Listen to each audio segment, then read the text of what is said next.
celebrating the groundbreaking of the STEM Centre is another indication that Haileybury is making sure it's at the forefront of innovation and facilities for kids.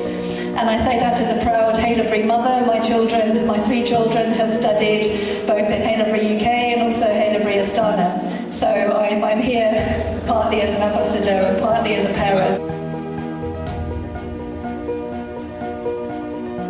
Hello, my name is Rania and I'll be talking about this school event. There will be some ministers, the Minister of Digitalism, and some government will be coming, VIP guests will come.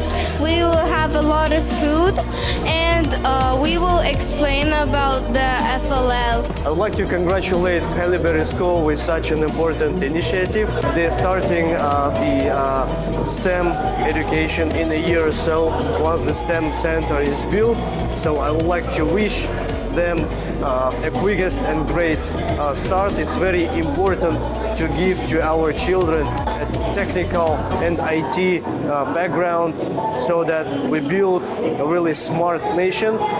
Government of Kazakhstan is initiating important initiatives on technological development, digital transformation and artificial intelligence. So I believe that with the help of STEM education, we'll have a well-prepared future technological leaders that will drive the country to prosperity. Again, congratulations and best of luck.